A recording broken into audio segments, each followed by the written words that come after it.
Welcome to the Scenario Podcast, your guide to mental health and well-being. Each episode, we uncover practical tools, discuss expert insights, and explore how supplements can transform your mental health journey. Get ready to learn, grow, and thrive with us. Welcome to the deep dive. If you're like most people trying to optimize their health, you've probably stared blankly at the supplement aisle. And if you've been looking for magnesium, well, you know that aisle is just a confusing mess of citrate, glycinate, threonate, malate. It's frankly overwhelming. It really is. But let's cut to the chase and establish the critical foundation. Magnesium is absolutely non-negotiable. This single mineral participates in, over 300 enzymatic reactions in your body? That's right. Over 300. We're talking about the engine of cellular energy production, nerve transmission, muscle relaxation, even regulating blood sugar. It's truly foundational to just feeling good day to day.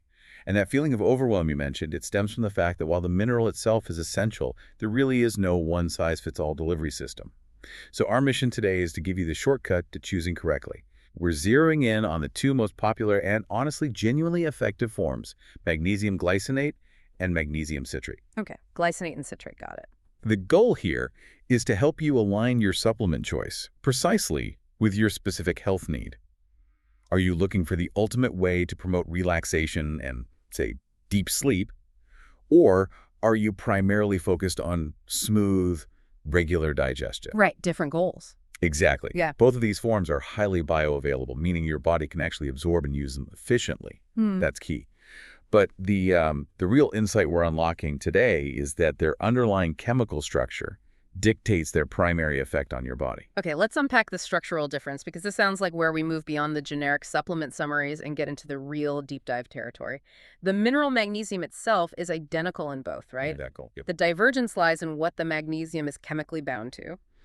That attached compound is essentially the delivery system, and it determines the absorption, the impact, and ultimately the main benefit you experience. Perfectly put. So let's start with magnesium glycinate, what maybe we could call the Zen master of magnesium forms. Ah, I like that. The Zen master. Yes. This version is bound to the amino acid glycine. And that pairing is really the secret weapon here. Glycinate is celebrated for being gentle and incredibly bioavailable. When we say bioavailable, we mean your stomach doesn't have to work very hard to detach the magnesium from the compound it's attached to. Ah, okay. Which is exactly why it causes minimal digestive distress, unlike some other forms. Yeah, I mean, we throw the word bioavailable around a lot in health circles, but for the listener, what does low bioavailability actually feel like? What's the consequence? Well, it often feels like stomach upset, maybe gas, cramping. It's a really common complaint with cheaper forms, like magnesium oxide, for instance. You're essentially wasting some of the supplement because your body struggles to break it down and absorb the magnesium effectively. So you're not getting the benefit you paid for. Exactly.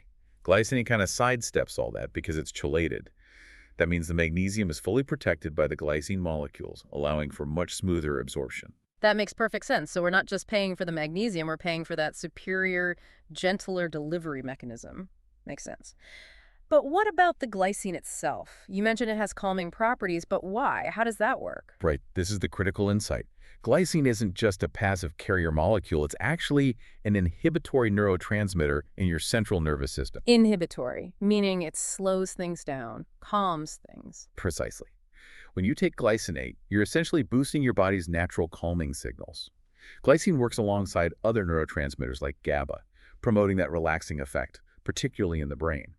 This is why glycinate is uniquely optimal for things like reducing anxiety, promoting mental relaxation, and really deepening sleep quality. It's truly targeting the mind. Okay, Zen Master makes even more sense now. Yeah. So if glycinate is the Zen Master, let's switch gears to magnesium citrate. Maybe we call this one the internal plumber. Ha! Yes, the internal plumber. That fits perfectly. This form is bound to citric acid. Citric acid like in lemons. Sort of, yeah. It's derived from citric acid. And citrate is also well absorbed, generally speaking, though some sources suggest its overall bioavailability might be slightly behind glycinate. And that's specifically because the body utilizes that citric component for a different function entirely. It doesn't have that direct neurotransmitter effect like glycine. Okay, so here's where the mechanism gets really interesting and completely separates it from glycinate, right? You said the citric acid compound is, what was the term? Osmotically active. Exactly, osmotically active. When you ingest magnesium citrate, The citrate component essentially acts like a powerful but gentle sponge in your gut. Sponge? How so? It pulls water from the surrounding tissues directly into the intestines. Ah. So what does this translate to practically for you? It means digestive support.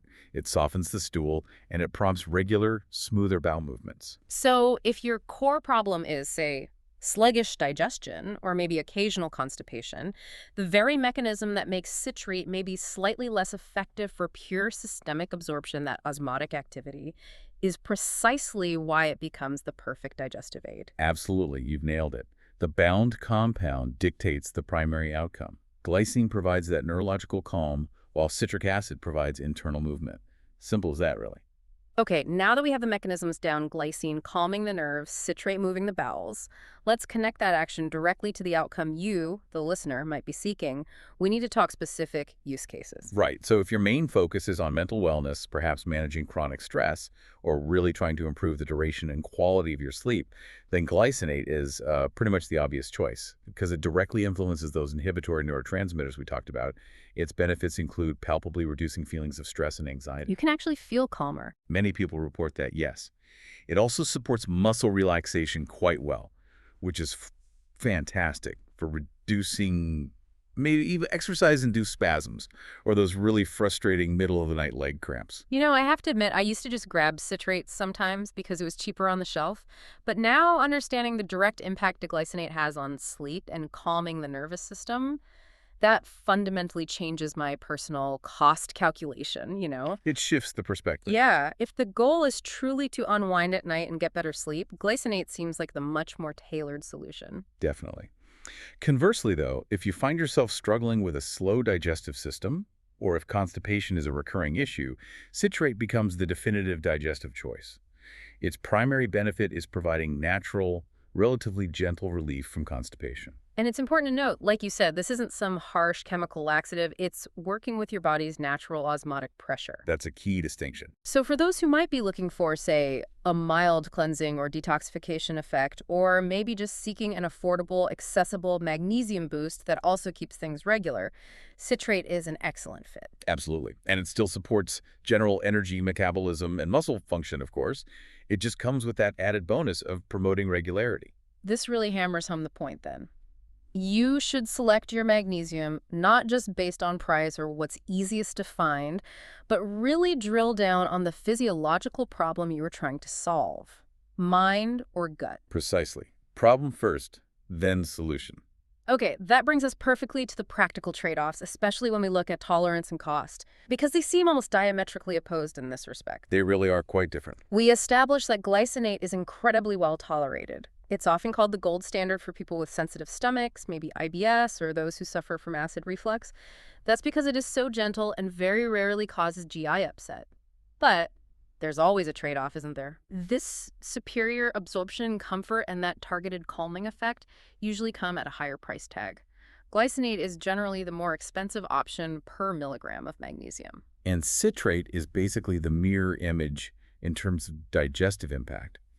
Because of that citric acid content and its function of drawing water into the intestines, well, it is known for its laxative effect. Right. That's its job, in a way. Exactly. While that is precisely the desired result if you are constipated, it means that taking high doses of citrate when you don't actually need that laxative effect can absolutely lead to uncomfortable cramping or even diarrhea. So it's a powerful tool, but you definitely have to respect its power and maybe start with a lower dose if you're unsure. Good advice. Start low, go slow. The flip side, though, is that citrate is typically much more budget-friendly. So if your primary need is digestive regularity, or maybe if you're prioritizing affordability for general, perhaps higher dose supplementation, citrate is a robust and effective option, assuming your gut tolerates it well. Agreed.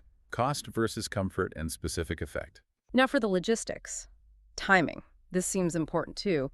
When should you actually take these different supplements for maximum benefit? Yeah, timing can definitely optimize the effects.